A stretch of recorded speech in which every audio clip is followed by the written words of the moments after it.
ഞാൻ വീട്ടിൽ വന്നിരുന്നത് ഈ വിഷയത്തിനായിരുന്നില്ല. ഇരിക്കൂ. ചായ വേണ്ട, ഞാൻ കുടിച്ചു വന്നു. ഞാൻ വീട്ടിൽ വന്നത് അല്പം കുടുംബകാര്യം സംസാരിക്കാനായിരുന്നു. അത് എങ്ങനെ തുടങ്ങണമെന്ന് എനിക്കറിയുന്നില്ല. എൻ്റെ മൂത്ത മകൻ നിങ്ങളെ വിളിച്ചിട്ടുണ്ടാവും. വിളിച്ചിരുന്നു. സ്വത്തിൻ്റെ കാര്യവും. അതെ, അച്ഛൻ്റെ സമ്പാദ്യം നാടിനും നാട്ടുകാർക്കും വേണ്ടി വാരിക്കോരി ചിലവഴിക്കുന്നു എന്നാണ് പരാതി. ഖാദറിന്റെ മകന് ലക്ഷങ്ങൾ ചെലവാക്കി പോസ്റ്റ് വാങ്ങിക്കൊടുത്തതിലും അവർക്ക് വിരോധമുണ്ട്. രണ്ടു മക്കളെയും നന്നായി പഠിപ്പിച്ചു. അമേരിക്കയിലുള്ള എൻ്റെ സുഹൃത്ത് വഴി രണ്ടു പേർക്കും ജോലിയും തരപ്പെടുത്തി കൊടുത്തു. അവ ആഗ്രഹിച്ച വിവാഹവും നടത്തിക്കൊടുത്തു. ഭാര്യമാർക്കും ഉയർന്ന ജോലിയുണ്ട്. എല്ലാ സൗഭാഗ്യങ്ങളും കിട്ടിക്കഴിഞ്ഞപ്പോൾ മക്കൾ അച്ഛനുമാകുന്നു. പ്രസിഡന്റിനറിയോ, ഒറ്റയ്ക്കായിട്ട് വർഷങ്ങൾ കഴിഞ്ഞു. എൻ്റെ പേരക്കുട്ടികളുടെ മുഖം ഒന്ന് കാണാൻ ഞാൻ അതിയായി ആഗ്രഹിച്ചിരുന്നു. വിധി എന്നല്ലാതെ ഞാൻ എന്താ പറയുക? വിധി ആരോടും പറയാതെ, ആരെയും കാണാതെ ആ വലിയ വീട്ടിൽ ഞാൻ എൻ്റെ വേദനകളെ കടിച്ചമർത്തി ജീവിക്കുന്നു. എന്നെ ചേർത്ത് പിടിക്കുന്ന നാട്ടുകാർ തന്നെയാണ് എനിക്ക് വരുന്നത്. ആ ആനന്ദമാണ് ഇന്ന് ഞാൻ അനുഭവിക്കുന്നതും എന്നെ ജീവിക്കാൻ പ്രേരിപ്പിക്കുന്നു. വയസ്സ് 75 കഴിഞ്ഞു.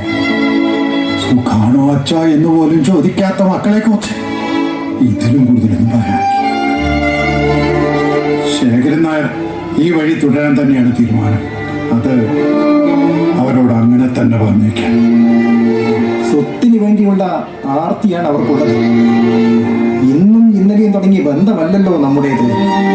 ശേഖരേട്ടന്റെ വഴിയാണ് ശരിയെന്ന് എനിക്കറിയാം. ശേഖരേട്ടന്റെ മൂത്ത മകനും ഞാനും ഒരുമിച്ചാണല്ലോ പഠിച്ചിരുന്നത്. അവർ വിളിച്ചപ്പോൾ ആ വിവരമൊന്ന് ശേഖരേട്ടനെ ധരിപ്പിക്കാമെന്ന് കരുതി. അതൊക്കെ അവിടെ നിൽക്കട്ടെ. 25 കുടുംബങ്ങൾ താമസിക്കുന്ന കോളനിയാണ്. അവർക്കുള്ള റോഡ് എത്രയും പെട്ടെന്ന് ശരിയാണ്. എന്ത് സഹായം വേണമെങ്കിലും ചോദിക്കാൻ മറക്കണ്ട. ഓക്കെ.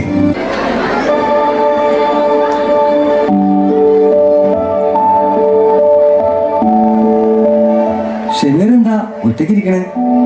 ഷമീർ എന്നല്ല, ഷമീർ മാഷ് എന്നാണ് അഭിസംബോധന ചെയ്യേണ്ടത്.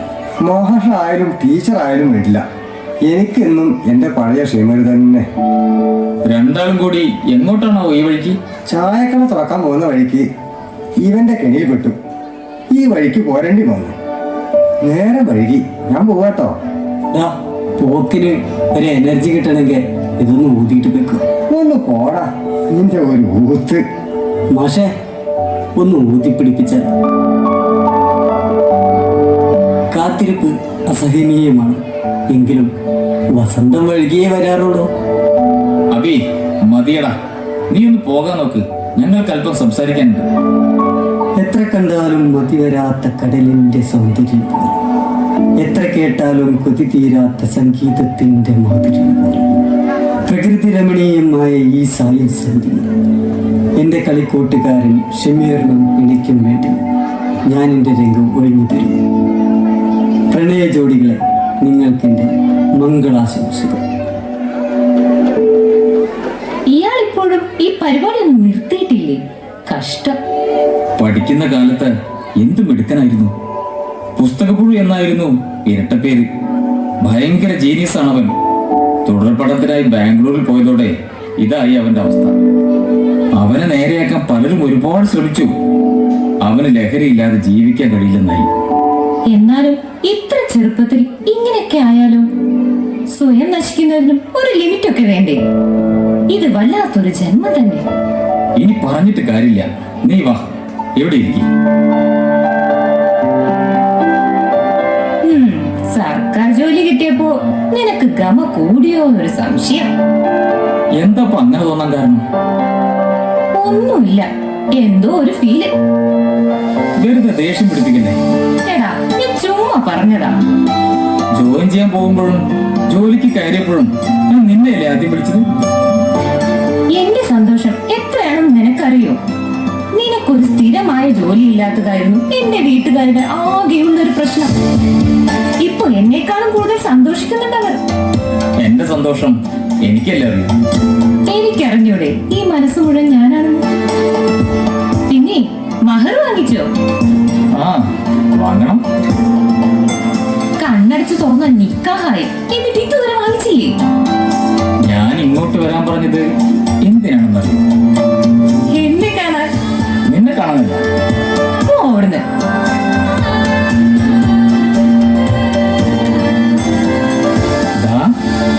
ഇത് കാണിക്കാൻ.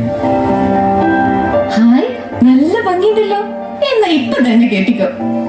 ധൃതിപ്പെടാതെ പെണ്ണെ.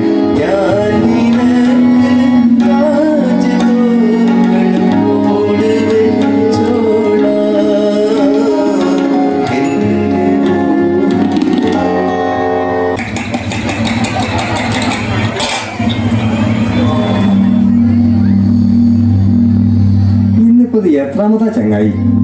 എന്റെ കൂമ്പ് ഇങ്ങനെ കരിയിച്ച് കളയണോ? ആനക്കേട് മാറുന്നു വെച്ചു. ഇജ്ജ അവിടെ ഇരുന്ന് വലിച്ചടാ. ആനക്ക് കേക്കണം. നമ്മൾ ഇന്നലെ ആ നായര പറമ്പ് പോയി അടക്കും തേക്കും വില അറിഞ്ഞിട്ട് പോയി. അത് ചിലർ മുടക്കി.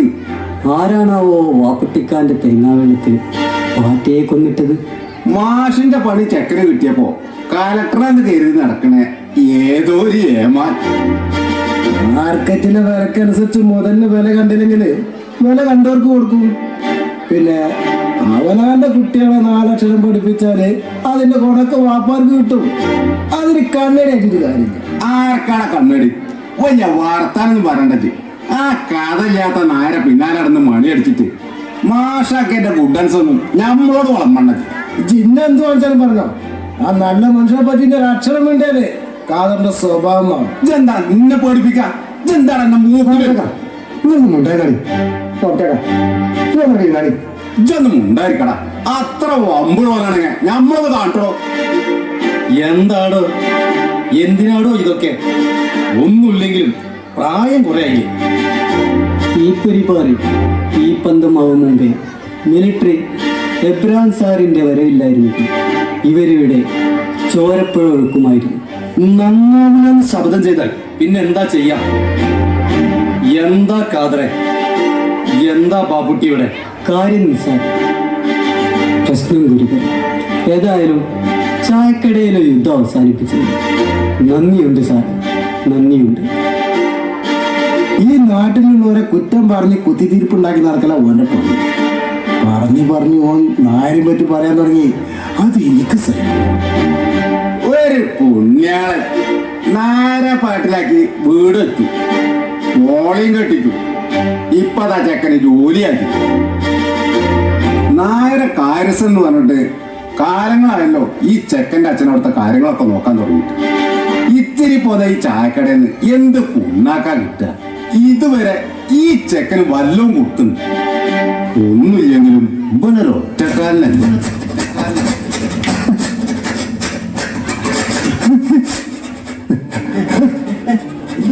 എന്തുണ്ടായി? എന്താണ് എന്തുണ്ടായി? എത്തില്ലടാ, പേടിക്കാനൊന്നുമില്ല. എന്താണ് എന്തുണ്ടായി? നല്ല വിഷമമുള്ള സമയത്ത് അവര് ഞാൻ പറ്റുള്ളതാ. ഗുളിക കഴിച്ചാല് 2-3 മിനിറ്റുള്ളിൽ മാറിപ്പോകും. കാണിക്കാത്ത ഡോക്ടർമാരില്ല. എന്ത് പറ്റി എന്റെ കുട്ടിക്ക്? എന്താടാ, വീണ്ടും അസുഖം ഉണ്ടായോ? ഇതിന് മാത്രം എന്തുണ്ടായി? ഒന്നുമില്ല അച്ഛാ, ഗുളിക കഴിച്ചപ്പോ മാറി. ആദ്യമായിട്ടില്ലല്ലോ എനിക്കിങ്ങനെ. അവനിപ്പോ ഓക്കെയാണ് അല്ലടാ? ഇവനെ നല്ലൊരു ഡോക്ടറെ കാണിച്ചൂടെ? മനുഷ്യനാകെ ബേജാറായി. ഇനി ഏത് ഡോക്ടറെ കാണിക്കാനാ? എല്ലായിടത്തും കൊണ്ടുപോയി. വലിയ വിഷമം വന്നാൽ ഇങ്ങനെ ഉണ്ടാവാറുണ്ട്. ലക്ഷത്തിൽ ഒരാൾക്ക് മാത്രം ഉണ്ടാകുന്ന അസുഖമാണെന്നാ കാണിച്ച ഡോക്ടർമാരെല്ലാം പറഞ്ഞത്. കുഞ്ഞ പോക്കറ്റിലിട്ട് നടക്കാൻ തുടങ്ങിയിട്ട് വർഷങ്ങളായി. എല്ലാ കൊണ്ടും ദൈവപരീക്ഷണം എന്റെ കുട്ടിക്കായി. എല്ലാം മുകളിൽ നിന്ന് ഒരാൾ കാണുന്നുണ്ടല്ലോ, ഒക്കെ ശരിയായിക്കോളും. രമേശാ, ഇന്ന് ഏതായാലും കട അടച്ചതാ, വീട്ടിൽ ഒരാളെ കാണാൻ വേണ്ടിയാണ് ഞാൻ ഇത് വന്നിരിക്കുന്നത്.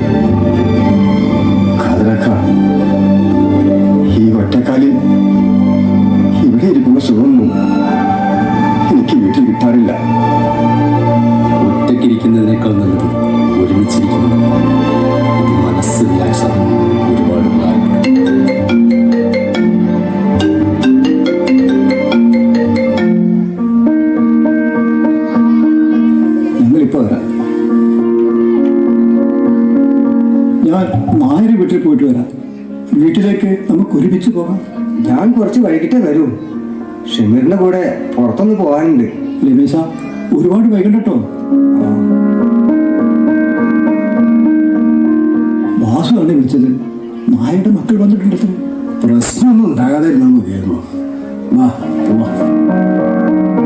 അപ്പോ മുൻപ് പറഞ്ഞ പോലെ അടുത്ത ആഴ്ചയാണ് നമ്മുടെ ചാരിറ്റിയുടെ ആംബുലൻസിന്റെ സമർപ്പണം. എല്ലാവരും പങ്കെടുക്കണം, നേരത്തെ വരണം. ബാബുട്ടേക്കാ, അപ്പോ മറക്കണ്ട കേട്ടോ. നന്മ പെയ്തി ഇറങ്ങുന്നിടത്ത് പേരിട്ട നായകനും പങ്കെടുക്കാനാണ് ഈ ക്ഷണക്കത്ത്. രാജ്യത്തിന്റെ അതിർത്തി കാത്ത ധീരജവാൻ മഞ്ഞുമലകളിൽ നിന്നിറങ്ങി വന്ന് ഇപ്പോൾ ഇതാ നാട് നന്നാക്കാൻ പുതിയ അവതാരമായി ഉദയം കൊണ്ടിരിക്കുന്നു. Big salute sir. പുകയിലയിൽ പിറന്ന തന്റെ സല്യൂട്ട് തൽക്കാലം ഞാൻ സ്വീകരിക്കുന്നില്ല. വരണം, നേരത്തെ തന്നെ വരണം. കേട്ടോടാ? അല്ല, ആരാണാവോ ആംബുലൻസിന്റെ ഉദ്ഘാടകൻ? നമ്മുടെ ശേഖരൻ നായർ. അപ്പോ ആംബുലൻസും നായരല്ലേ? പട്ടാളക്കാരനും നായരെ പാട്ടിലാക്കി. നന്മയെ തിന്മയാക്കി കാണരുത്, അത് ഈ നാടിന് ദോഷം ചെയ്യും. സ്വത്തും പണവും കെട്ടിപ്പിടിച്ചുറങ്ങുന്ന എത്രയോ സമ്പന്നരുണ്ട് നമ്മുടെ നാട്ടിൽ. നായരുടെ മനസ്സിനെ അഭിനന്ദിക്കുകയാണ് വാപ്പുട്ടി ചെയ്യേണ്ടത്. ഞാനൊരു തമാശ പറഞ്ഞത് രമേശ. വാപ്പുട്ടിയാക്കാതെ അറിയാണ്ട് പറഞ്ഞത്. ഇജ മനസ്സിൽ വെക്കരുതിട്ട. അതൊന്നും സഹായിച്ചെന്റെ വാപ്പിട്ടേക്ക. കല്യാണപ്പാട്ട് നമുക്ക് ഉഷാറാക്കണം. കല്യാണം നമുക്ക് കലക്കടാ. ഏഴാമ്പഹരം കടന്ന് നിന്മാരൻ വരുന്നുണ്ട്. താഴമ്പു മണമൊഴുകും കാറ്റിന്നു വരുന്നു.